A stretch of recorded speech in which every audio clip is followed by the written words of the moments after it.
Bonjour et bienvenue au webinaire sur le secret professionnel présenté par Action ontarienne contre la violence faite aux femmes et le Centre de services juridiques pour femmes francophones de l'Ontario. Cette formation est offerte grâce au soutien financier du gouvernement de l'Ontario. Veuillez noter que les opinions exprimées ne représentent pas nécessairement la position officielle du gouvernement de l'Ontario. Je me présente, je m'appelle Laure Prévost et je suis la directrice de projet du Centre de services juridiques pour femmes francophones de l'Ontario. Ce webinaire contient de l'information sommaire sur certains éléments de la loi et des processus juridiques à titre d'information générale. Il est à jour en date du mois de mars 2016. Ces informations juridiques ne peuvent en aucun cas être interprétées comme des opinions juridiques. Parfois, compte tenu de la complexité des termes traités, certaines exceptions ou règles particulières ont été omises. Il est toujours préférable d'obtenir une consultation juridique professionnelle lorsque l'on doit prendre une décision ayant des conséquences sur le plan juridique. Avant de commencer, nous allons discuter du plan de la présentation. En premier lieu, nous allons décrire le contexte du secret professionnel, suite à quoi nous allons définir et différencier les concepts de confidentialité, de vie privée et de secret professionnel. Nous allons définir les différentes catégories de personnes tierces, définir si le rendez-vous est protégé par le secret professionnel, donner quelques pistes pour soutenir une femme vivant un traumatisme, indiquer comment procéder à une rencontre en présence d'une travailleuse d'appui juridique, et enfin, nous allons déterminer qui a un devoir de faire rapport. Commençons donc par le contexte. On demande souvent aux agents de soutien de la Cour, ou les agents de soutien à la Cour de la famille, travailleuses d'appui juridique et à d'autres intervenantes qui offrent du soutien relatif au processus judiciaire aux femmes ayant vécu de la violence, d'accompagner ces femmes lors de leur rendez-vous avec leurs avocates. Au cours de cette présentation, je vais utiliser le terme avocat au féminin afin de mieux représenter l'agente féminine qui soutient les femmes aux prises avec la violence. Les femmes veulent que cette personne soit présente pour les soutenir sur le plan émotif, afin de les aider à rester concentrées sur les problèmes en question, prendre des notes et être en mesure de dresser un bilan avec elles par la suite, notamment relativement aux conseils juridiques fournis par l'avocate et aux tâches qu'elles doivent accomplir elles-mêmes. Elles ont donc besoin de cette travailleuse juridique pour toute une panoplie de raisons, mais surtout pour les encadrer dans le processus judiciaire qu'elles ont entamé. Certains avocats sont réticents à autoriser la présence des intervenantes à ces rendez-vous, car ils sont préoccupés par le fait que la présence d'un tiers empêche d'assurer le secret professionnel de l'avocat. Nous soutenons que la présence d'intervenantes ou de travailleuses d'appui juridique n'empêche pas de maintenir le secret professionnel et qu'elle améliore en réalité la relation entre l'avocate et sa clientèle au profit de cette dernière principalement, mais également au profit de l'avocate. Voici donc quelques définitions. La confidentialité est une obligation de ne pas divulguer volontairement les renseignements obtenus à titre confidentiel d'une personne sans le consentement de celle-ci, sauf si la loi l'exige. Je n'entrerai pas dans les détails où la loi l'exige, mais sachez qu'il y a plusieurs cas, dont notamment pour prévenir un crime. Toute information reçue par une personne offrant des services juridiques est confidentielle. La vie privée, il s'agit des droits des personnes de déterminer quand, comment et dans quelle mesure elles souhaitent partager leurs renseignements personnels. Les renseignements personnels sont toute information qui peut être utilisée pour identifier ou contacter une personne en particulier ou la différencier d'une autre. Un nom est par exemple un renseignement personnel. Mon nom me permet de me différencier d'une autre personne. Ma date de naissance ainsi que mon nom est un autre renseignement personnel qui me permet de me différencier d'une autre personne. Ces informations peuvent comprendre les opinions et les croyances d'une personne ainsi que des faits concernant cette personne ou y étant reliés. Donc, le fait que j'ai subi de la violence est un renseignement personnel. Le secret professionnel est une exigence selon laquelle une avocate ou un avocat ne peut divulguer ses communications privées avec une cliente dans le cadre de la prestation des services juridiques, sans le consentement de cette cliente ou de ce client. Une avocate ne peut être contrainte, même par la Cour, de divulguer le contenu de ses communications. Le secret professionnel s'applique uniquement à la communication privée entre une avocate et son avocat, entre une cliente et son avocate, dans le cadre où l'avocate offre ses services juridiques. Donc, le secret professionnel ne s'applique pas dans une conversation publique faite devant de nombreuses personnes. Le secret professionnel s'étend à la communication par l'avocate aux membres de son personnel. En d'autres termes, le personnel travaillant avec une avocate ou un avocat qui fournit des services juridiques à sa clientèle est tenu de respecter le secret professionnel, tout comme le sont les personnes expertes qui ont été embauchées par l'avocate. Le droit au secret professionnel appartient à la cliente et non à l'avocat. Ça, c'est bien important de le dire. Le secret professionnel appartient à la cliente. Donc, c'est elle et elle seule qui peut décider si le secret professionnel peut être étendu à quelqu'un d'autre ou s'il peut être brisé afin que l'information protégée par le secret professionnel soit partagée avec quelqu'un d'autre. C'est donc pas à l'avocat à décider si le secret professionnel peut être partagé, mais bien à la cliente. Différentes catégories de personnes tierces. Une partie de l'incertitude à laquelle les avocats sont confrontés relativement au fait de permettre aux tiers d'être présents lors de leur réunion avec leur clientèle peut être due au fait qu'il existe différentes catégories de tiers. Une femme peut être accompagnée d'un ami ou d'un membre de sa famille pour la soutenir lorsqu'elle rencontre son avocate. Si elle subit de l'intimidation de la part de son ancien conjoint qui souhaite être présent, celui-ci peut aussi se retrouver à la rencontre. Elle peut être accompagnée de ses enfants lorsqu'elle se présente au cabinet de l'avocate. Les membres de la famille, les amis, les enfants et l'agresseur posent tous problème pour une avocate relativement au secret professionnel. Ils ne sont liés par aucune obligation professionnelle de maintenir la confidentialité. Il est possible qu'ils ne comprennent pas l'impact de leur présence sur la relation privilégiée entre la femme et son avocate. Il est également possible qu'ils ne comprennent pas l'importance de maintenir le secret professionnel. Ils pourraient partager par inadvertance des informations privilégiées de manière inappropriée. Par exemple, si la sœur de la femme l'accompagne lors d'un rendez-vous avec un avocate et décide ensuite d'en informer la mère de la femme et décrit tout ce qui a été dit pendant la rencontre avec l'avocate, c'est de l'information qui a été partagée. C'est de l'information privilégiée qui est partagée sans le consentement de l'usagère, de la dame. Donc, c'est fait de manière inappropriée et il y a un bris du secret professionnel. Il ne joue aucun rôle formel ou officiel dans la cause de la femme. Donc, ça, c'est les amis, les membres de la famille, l'ancien conjoint ou les enfants. En présence de ces tiers, il n'y a pas moyen de s'assurer que la communication entre la femme et son avocate soit protégée par le secret professionnel, notamment en présence des enfants qui pourraient répéter quelque chose et qui ne comprennent pas l'impact que ce qu'ils répètent peut avoir sur leur mère.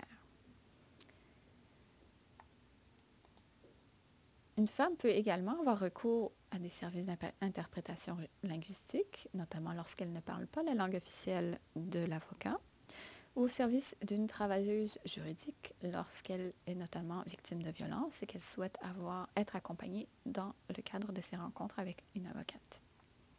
Les interprètes et les travailleuses juridiques présentent une situation tout à fait différente. Ce sont des personnes professionnelles qui peuvent aider l'avocate à accomplir son travail, et ce, de manière encore plus efficace qu'en l'absence de celle-ci. Les interprètes et les travailleuses juridiques sont des personnes professionnelles ayant reçu une formation particulière. Ils travaillent pour des organismes ayant des règles strictes en ce qui concerne la vie privée et la confidentialité. Ils ont une compréhension riche et nuancée de l'importance de maintenir la confidentialité de leur clientèle. Ils jouent un rôle officiel dans la cause d'une femme. Ils ne courent pas le risque de partager de l'information privilégiée de manière inappropriée. Si le tiers, que ce soit un interprète ou une travailleuse juridique, est présent pour soutenir la clientèle et pour nulle autre raison, alors le secret professionnel couvre cette personne. Cette prise de position est soutenue par la jurisprudence et par la doctrine. Afin de déterminer si un rendez-vous est protégé par le secret professionnel, il est utile de poser les 3 questions suivantes. À la clientèle, un avocat peut poser la question: est-ce nécessaire que cette personne soit présente pour vous aider lors de ce rendez-vous? Donc, est-ce nécessaire qu'un enfant soit présent pour aider lors de ce rendez-vous? Pas nécessairement. Est-ce nécessaire que la travailleuse d'appui juridique soit présente pour aider lors de son rendez-vous? La réponse est probablement oui. Êtes-vous ici pour aider la cliente et pour nulle autre raison? Enfin, acceptez-vous de maintenir la confidentialité de l'information divulguée? L'avocat n'a pas à poser de questions sur la nature de l'aide nécessaire ou sur les raisons pour lesquelles la cliente ou le client souhaite obtenir de l'aide. Si la réponse à ces 3 questions est oui, alors le rendez-vous est protégé par le secret professionnel. La nécessité de l'aide d'un tiers est un critère préliminaire relativement faible. Dans ce contexte, la nécessité a été définie comme étant ce qui est nécessaire pour faire évoluer les intérêts du client. Si la cliente estime que la présence d'un tiers améliorera sa capacité de communiquer avec son avocate, la présence de ce tiers est alors considérée nécessaire. Cette conclusion s'applique que la simple présence du tiers ait l'effet d'offrir un soutien affectif ou moral envers la cliente, ou que la présence du tiers soit nécessaire lors de la réunion pour faciliter la communication entre l'avocate et la cliente, comme par exemple par l'intermédiaire d'une interprète. Si le tiers facilite la communication de conseils juridiques entre l'avocate et sa cliente, le secret professionnel couvre les communications de ce tiers avec l'avocate et la cliente. Les tribunaux ont appliqué ce critère plutôt généreusement à différents tiers, y compris des animateurs professionnels lors de réunions très controversées, des psychologues qui utilisent l'hypnose pour éveiller soudainement la mémoire d'une cliente relativement aux événements, des interprètes linguistiques et des comptables dans des cas impliquant de l'information financière complexe. Lorsqu'un tiers a un rôle plus actif lors de ces réunions, et si le rôle du tiers peut être décrit comme étant un rôle d'intermédiaire pour la transmission des conseils de l'avocat, du client et des instructions du client à l'avocat, il est fort probable que le secret professionnel de l'avocat demeure intact. Une travailleuse juridique tomberait dans cette catégorie d'intermédiaire pour 2 raisons. D'abord, cette personne aide la clientèle à comprendre les conseils juridiques de l'avocate, ainsi que le processus judiciaire en général. Ensuite, elle aide l'avocate qui n'a pas nécessairement d'expérience à offrir des services aux personnes faisant face à des problèmes compliqués comme la violence conjugale. Une avocate peut vouloir parler avec la femme concernée de la présence de la travailleuse juridique en l'absence de celle-ci. Cela permet à l'avocate de s'assurer qu'il n'y a pas eu d'influence indue de la part de la travailleuse et que la femme a choisi librement d'être accompagnée de cette personne lors de la réunion. Bien que l'avocate n'ait pas à demander pourquoi la femme a besoin de l'aide d'une travailleuse juridique, l'avocate pourrait trouver utile d'avoir de l'information de base sur les traumatismes et leur impact sur les femmes ayant vécu de la violence. Même après avoir quitté leur conjoint violent, la plupart des femmes continuent à subir des menaces ou du harcèlement, à se faire suivre ou à subir d'autres mauvais traitements, y compris de la violence physique et sexuelle de la part de cet ancien conjoint. Cette crainte permanente, développée au cours de plusieurs années de violence ayant précédé la séparation, provoque souvent des traumatismes, ce qui peut empêcher la femme concernée de participer de manière efficace à la relation avec son avocate.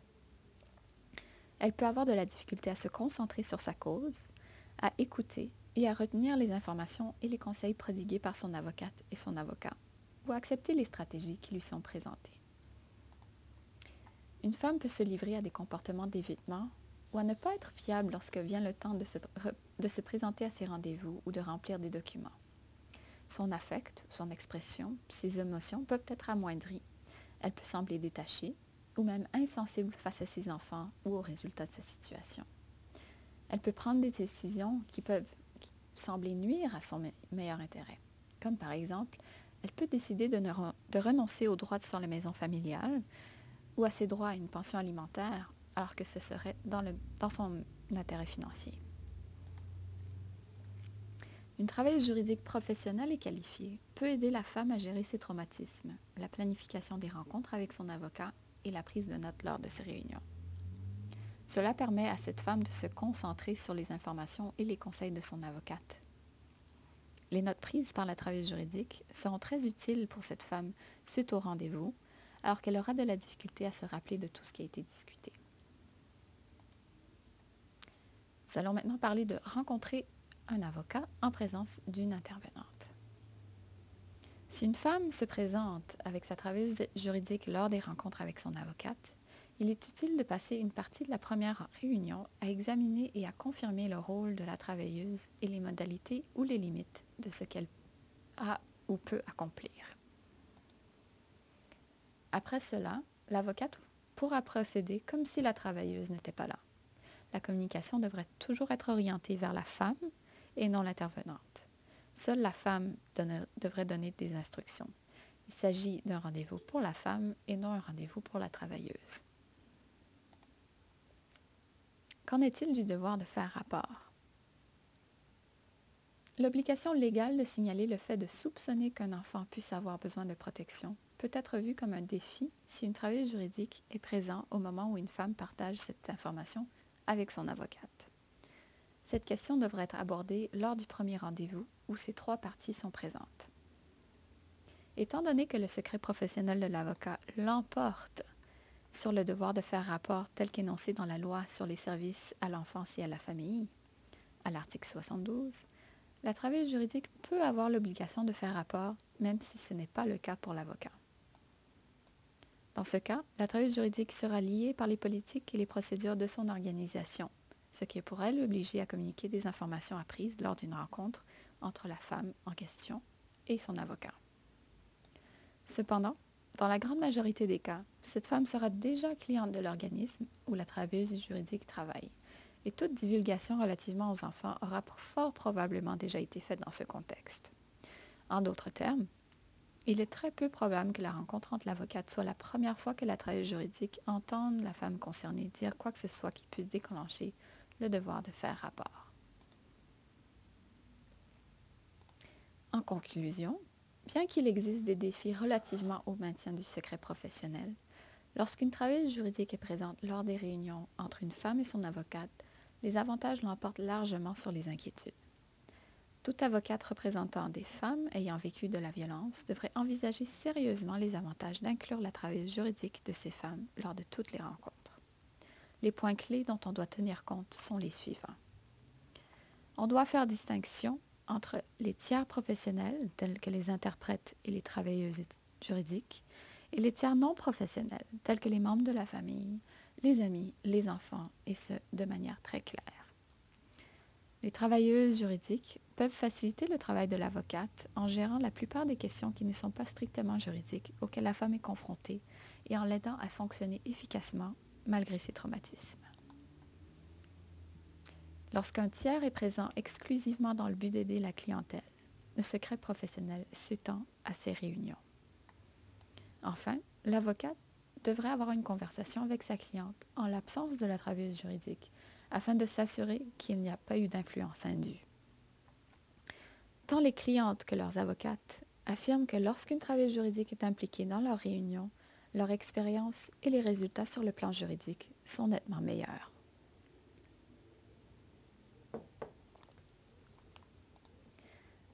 Je vais maintenant vous parler de la campagne FODEF. Il s'agit de la campagne Femmes ontariennes et droits de la famille. C'est une campagne qui vous renseigne en langage clair, dans plusieurs langues et dans des formats audio et papier sur les droits des femmes ontariennes en droit de la famille. Vous pouvez obtenir ces renseignements dans des centres de santé ou de services communautaires, à l'aide juridique, auprès des organismes qui offrent des services aux femmes touchées par la violence et sur notre site web undroitdefamille.ca. Cette campagne est offerte en 14 langues, dans des formats accessibles imprimés et, comme je l'ai dit, en ligne. La campagne est gérée du côté francophone par Action ontarienne contre la violence faite aux femmes et du côté anglophone par METRAC. Je vous invite à consulter les autres ressources qui sont à la fin de ce webinaire. Le tout va être mis en ligne sous peu. Si vous avez des questions, n'hésitez pas à communiquer avec nous. Il nous fera plaisir de vous répondre. Merci et à bientôt.